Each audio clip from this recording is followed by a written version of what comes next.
Happy New Year, everybody. I hope we're recording. Let me make sure. Yeah. Okay. 2026. Let's get to the money. Let's get to the manyan. All right. Um, man, a lot has been happening the last couple days. Some of it predicted. So shout out to Sir Pickle Forex Chat if you're in there. And you're active, you would have seen that I told you it was coming. I told you guys it was coming. But it's going to seriously affect what's going on with the dollar and other currencies. So we'll just get right into it.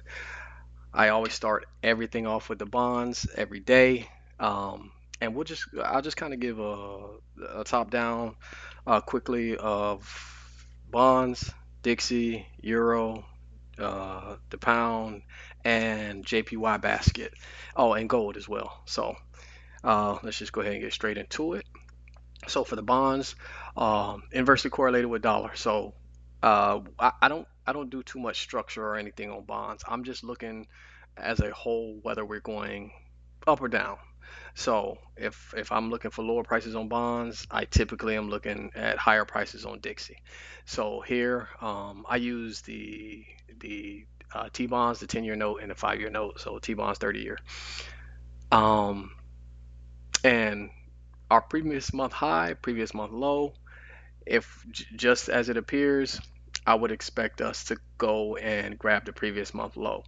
Um, if we go down to the weekly, again, I typically don't go too far in the structure or anything on bonds. I'm just looking for direction. So here I see we swept out previous week high on all three, and I would assume that we are going to head down to take previous week low.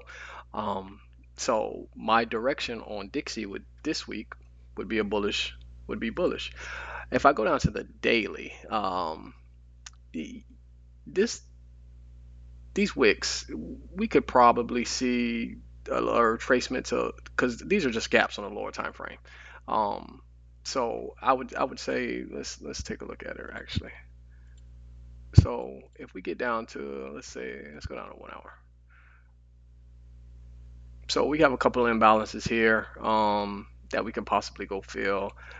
Come back up and touch whatever you might consider an order block, a supply zone.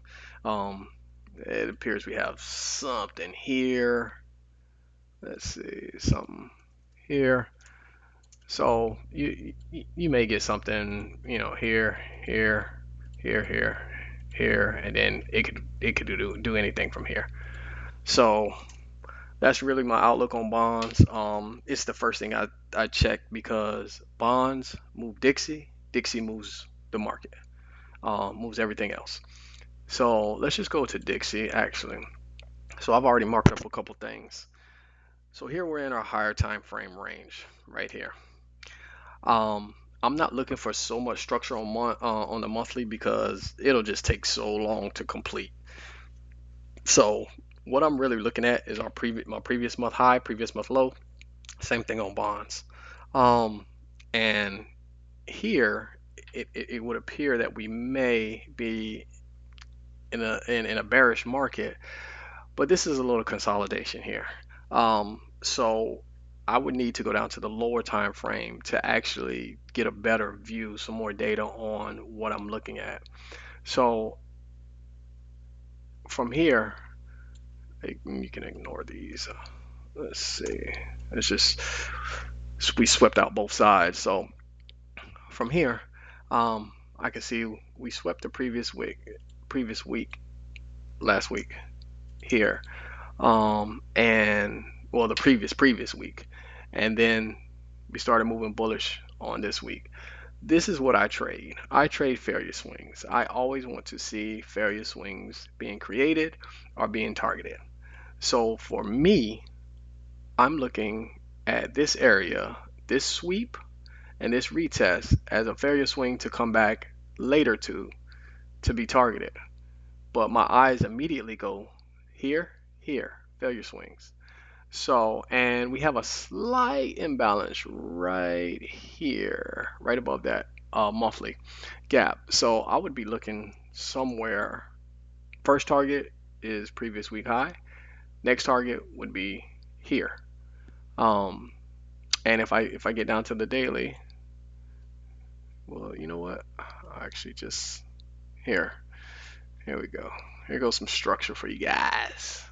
All right, let me remove that. So this is my last range that we're in. This high to this low, right? I use this high and this low. Well, I use this low versus this low. Some people use the break, just the break of structure right here. I would like to see it close. So if it doesn't close for me, that leaves this high as a high I want to go back and target. And we can get into that in a separate video or just some live chat or whatnot. Um, but this is ultimately a high I would like to target. So I am bullish right now on the dollar for the maybe the next week or so.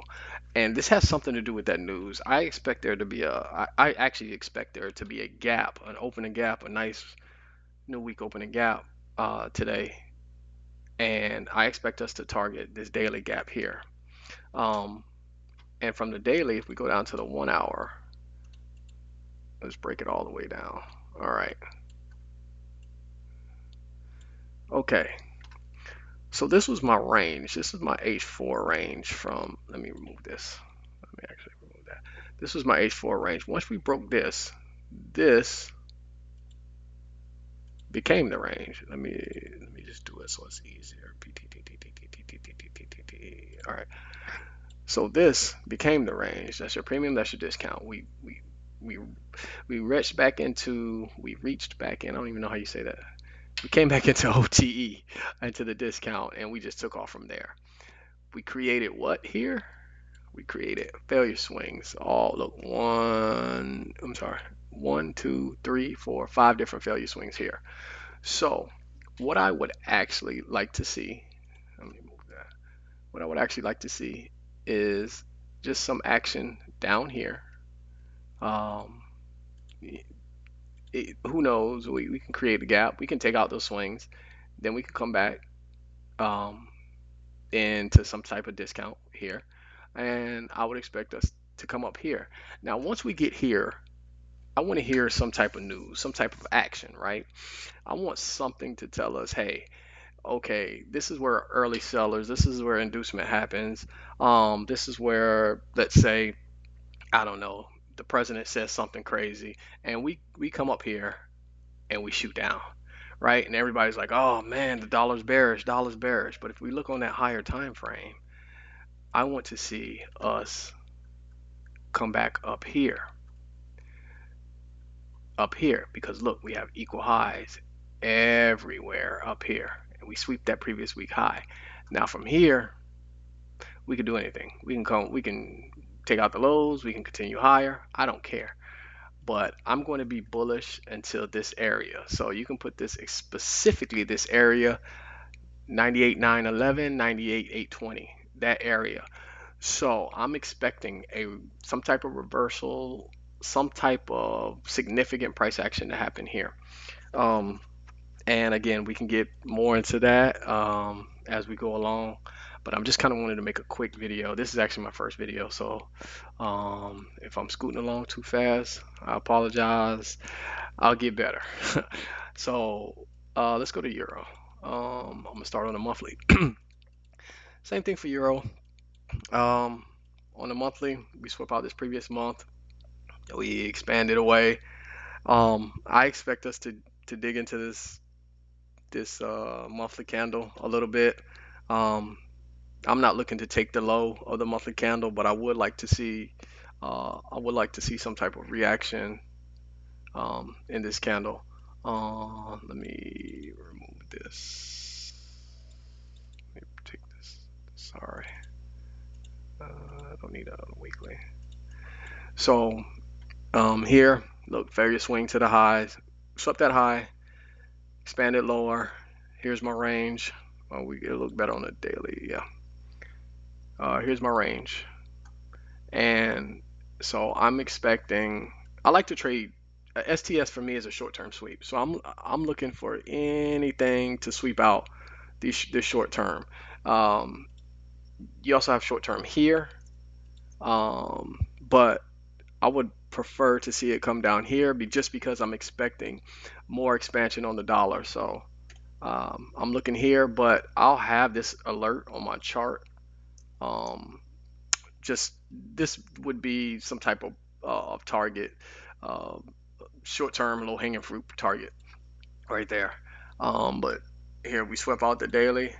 Here I expect some type of reaction here and then lower, or I mean honestly, you've seen the dollar just do what it wants to do. You might just see a no wick straight bottom here. So right now I have the euro being a lot weaker than the pound, and I'm probably going to stick with that for the foreseeable future right now. And the reason is because when I short one and I long the other. So all last year, I long euro, I shorted pound, and that's really just how I trade. I pick one and the other. They'll flip sometimes, but just for the most part, I like to stick it to that way. That way, um, it's just more uniform, and it's mainly because the dollar. I mean, sorry, the euro was ascending a whole lot quicker than the pound was. So we'll just go down to the pound real quick. I'll go to the monthly. Uh, Same thing here. So swept out that monthly, expanded. We took that high. I know some people trade the CRT or whatever it is, so that's your target. Um, so right now, I'm bullish until I'm not. So look, this monthly told me I'm still bullish. I'm still bullish. So again, same thing with euro. I expect to dig in here a little bit, dig into this. Let me go to my daily range.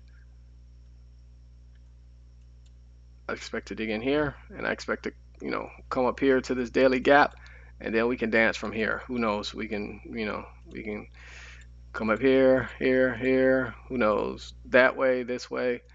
We'll see when we get there. We don't try to predict too much. We just react.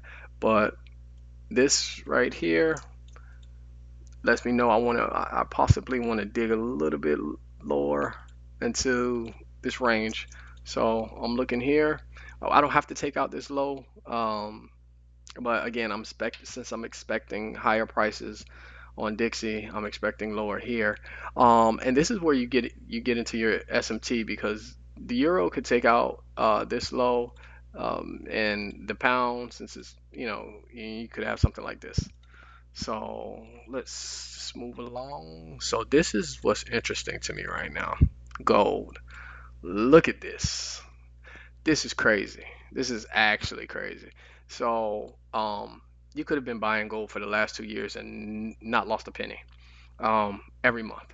Uh, in the last, Literally in the last 2 years, we've had one, two, three, four negative months, or four down months, which is crazy.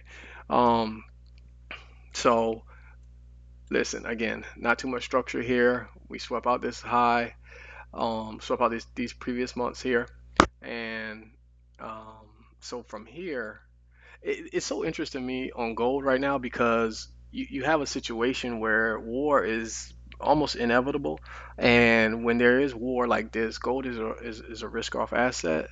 So a lot of money is poured into gold and silver and platinum, um, during wartime. And so you could see gold hit 5,000 easy in the next couple weeks. Um, I don't want to predict that, but I'm looking at my range here, and I mean we could see, as of now we left the equal highs, right? So I'm bearish on gold for now. Um, so that range, that range is my weekly range. So from here, I also have a daily range, right? So, oops, let me do this again. All right. So it's my daily range. So we could easily come up here. We have equal highs here on the lower time frame. Those are equal highs, right? So we could easily come up here, fill up this imbalance here, and let's just use this. So we can come up here, fill up it. I don't like that. Come up here, create another failure swing here, up here, and then that gives us a bunch of failure swings to target here. So, which we could even do something like this, come back up here and do it, right? Because we have all these failure swings. And then when we get to this area here, right? So if this is your demand zone order block, this is your higher time frame order block, or whatever it is that you trade, or even if you just trade OTE, something in here, we have a little imbalance here. Um, we could react from here, take out previous month low, and then we might not see lower prices until they do whatever they want to do with Venezuela and Iran and Israel and whoever else. Um, and we could go hit 5,000 quickly. If not, what we have here is a whole set of failure swings, right? And again, whole set of failure swings. Here, whole set of failure swings. Here, whole set of failure swings, right? I don't know when gold is going to bottom out.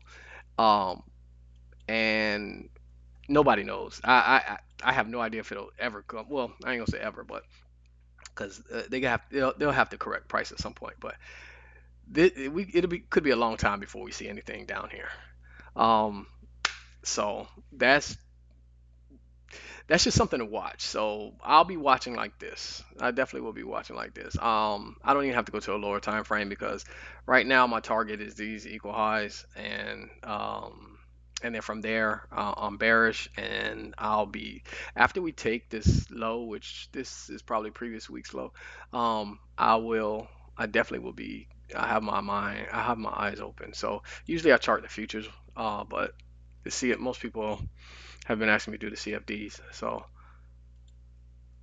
that is the only thing left is the yen basket. Yen basket. If you don't follow the yen basket, it's just something else to use with divergence of all the yen pairs. I'm expecting the yen to die very, very soon. It has been a massive run for the yen being bullish, for the yen pairs being bullish, and I'm expecting some correction and some heavy correction very soon. So I'm looking to target this low, which is out of my monthly range. Let's see right here. This is my monthly range here. We came back. We took this high out, this short-term high. Um, we left equal highs here. So, and let's see. Once we take this low here, right? I don't know how far up we come or if we go ahead and take this low. Once we take this low, I'm going to be looking for something to to to possibly, you know, come and hit this. Um, I don't I don't know how far we extend after that. If we might run it back. Yen pairs could be bullish for a long time, or we could this yen basket could take off and clear. I mean, we don't. I want to see it create some failure swings at the highs up here. So my first target would definitely be this area right here once we go, once we take this low. So that's just something. And like I said, the basket is inversely correlated on all the yen pairs. So that's all I have right now, guys. I'm like I say, I'm brand new to the internet. So I'm going to try to uh, stay more active, or even just become active on TikTok, Instagram, YouTube. However, I am going to need some guidance, assistance, so I might reach out to a couple of people. But I appreciate you guys tuning in. And all the stuff that they say, like, subscribe, hit whatever, do whatever. I don't know. But if you just have questions, man, hit me up. All my information will be here. And I'll try to get to it, man. Really. I appreciate y'all, and I'll catch y'all. Oh, I'll catch y'all later. We got about 4 hours to the money rolls in 2026. I'm ready. I am ready for